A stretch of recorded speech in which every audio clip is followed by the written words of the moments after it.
राधे राधे मित्रों, आज के हमारे इस वीडियो में हम आपके लिए संकष्टी चतुर्थी की कथा लेकर आए हैं। वीडियो शुरू करें उससे पहले यदि आप चैनल पर नए आए हैं तो कृपया चैनल को सब्सक्राइब अवश्य कर दें। तो आइए मित्रों, कथा प्रारंभ करते हैं। मित्रों, एक समय की बात है, किसी नगर में एक देवरानी और जेठानी रहती थी। जेठानी अमीर थी और देवरानी गरीब थी। देवरानी का पति जंगल से लकड़ियां काटकर शहर में बेचता तथा अक्सर वह बीमार रहा करता था। तो वहीं देवरानी जेठानी के घर का सारा काम करती थी। बदले में जेठानी बचा हुआ खाना, पुराने कपड़े आदि उसे दे देती थी, जिससे देवरानी का परिवार चल रहा था। माघ के महीने में देवरानी ने तिल चौथ का व्रत किया। 5 रुपए के तिल व गुड़ लाकर तिलकुट बनाया। पूजा करके तिल चौथ की कथा सुनी और तिलकुटा सीके में रख दिया और सोचने लगी, चांद उगने पर तिलकुटे का भोग लगाकर ही कुछ खाऊंगी। कथा सुनकर वह अपनी जेठानी के घर चली गई।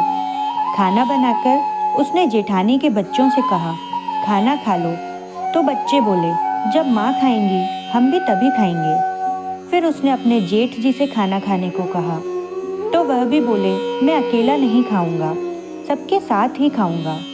तो जेठानी ने देवरानी से कहा, आज तो घर में अभी तक किसी ने खाना नहीं खाया है, तो मैं तुम्हें पहले खाना कैसे दे दूं?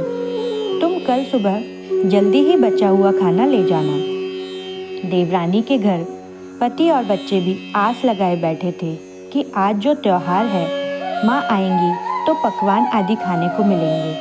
परंतु जब बच्चों को पता चला कि आज तो सूखी रोटी भी नहीं मिलेगी, तो बच्चे रोने लगे। उसके पति को बहुत गुस्सा आया और कहने लगा, सारा दिन काम करने पर क्या फ़ायदा। ऐसा कहकर गुस्से में उसने अपनी पत्नी को बहुत मारा। वह बेचारी गणेश जी महाराज को याद करती हुई रोती रोती पानी पीकर सो गई। उस रात गणेश जी महाराज उसके सपने में आए और बोले, सो रही हो या जाग रही हो? तब वह बोली, कुछ तो सो रही हूँ, कुछ जाग रही हूँ। तब गणेश जी बोले, मुझे भूख लगी है, कुछ खाने को तो दो। तब वह बोली, क्या दूँ, मेरे घर में तो अन्न का एक दाना भी नहीं है। थोड़ा सा तिलकुटा सीके में रखा है, आप वहाँ से लेकर खा लो। तिलकुटा खाकर गणेश जी बोले, धवन हमारी पाटा मारी, निपटाई लगी है, कहाँ निपटूं? वह बोली, ये पड़ा है घर, एक कोने में निर्मल हो लो। तो फिर थोड़ी देर बाद गणेश जी बोले, निपटाई लगी है, अब कहाँ निपटूं? उसने कहा, दूसरे कोने में निर्मल हो लो। ऐसे करते करते गणेश जी चारों कोनों में निर्मल हो लिए। फिर बोले, अब फिर निपटाई लगी है, कहाँ निपटूं? वह परेशान होकर गुस्से में बोली, मेरे सिर पर निपट लो, और कहाँ निपटेंगे। सुबह जब उसकी नींद खुली तो वह हैरान रह गई। उसका पूरा घर हीरे मोतियों से जगमगा रहा था। उसके माथे पर हीरे मोती जगमग हो रहे थे। उसे ये सब समेटने में देर हो गई और वह उस दिन जेठानी के घर काम करने नहीं गई। काफ़ी देर राह देखने के बाद जेठानी देवरानी को बुलाने उसके घर पर पहुंची और देवरानी के घर का हाल देखकर आश्चर्यचकित रह गई। कहने लगी, तूने कहाँ डाका डाला है? देवरानी कहने लगी, नहीं नहीं दीदी, ये सब गणेश जी की कृपा है, सकट चतुर्थी व्रत का प्रभाव है। जेठानी ने कहा, अच्छा, मुझे भी बता कैसे हुआ ये सब। देवरानी ने गणेश जी की सारी लीला जेठानी को बता दी। अब घर लौटकर जेठानी अपने पति से बोली, आप मुझे मारो। उसका पति बोला, अरे मैंने तो आज तक तुझ पर हाथ भी नहीं उठाया, मैं तुझे कैसे मार सकता हूँ। लेकिन वह नहीं मानी, जिद करने लगी। मजबूरन उसके पति ने उसे खूब मारा।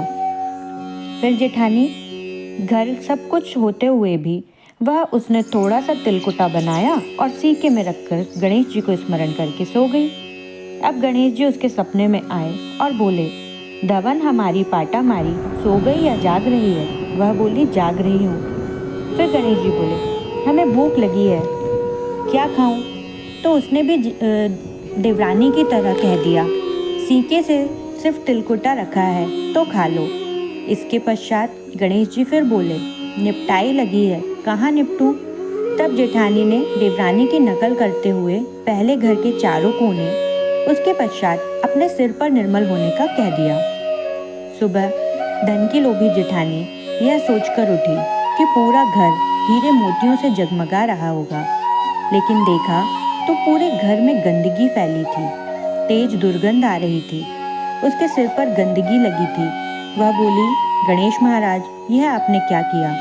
जेठानी के पति को जब ये सब मालूम हुआ तो वह बहुत नाराज हुआ और बोला, तुम्हारे पास सब कुछ होते हुए भी तुम्हारा मन नहीं भरा, और देवरानी के पास कुछ नहीं था इसलिए उसने गणेश जी को सिर्फ थोड़ा सा तिलकुटा खिलाया। तुम्हारे पास तो सब कुछ होते हुए भी तुमने सिर्फ थोड़ा सा तिलकुटा दिया, और ये सब तुम्हारे लालच का नतीजा है। शर्मिंदा होकर जेठानी गणेश जी से माफ़ी मांगने लगी। गणेश जी बोले, देवरानी से जलने और धन के लोभ में तुमने जो किया वह उसका नतीजा है। इस प्रकार जेठानी को सबक सिखाते हुए गणेश जी महाराज ने अपनी माया समेट ली। गणेश जी महाराज ने जैसी देवरानी पर कृपा की, वैसी कृपा कहानी कहने वाले व सुनने वाले सभी लोगों पर करना। जेठानी को जैसी सजा दी वैसी किसी को ना देना। तो मित्रों, कैसी लगी आपको हमारी आज की सकट चौथ की कहानी? कमेंट बॉक्स में लिखकर ज़रूर बताएं। साथ ही साथ वीडियो को लाइक एवं शेयर जरूर करें। धन्यवाद। जय श्री गणेश जी महाराज की।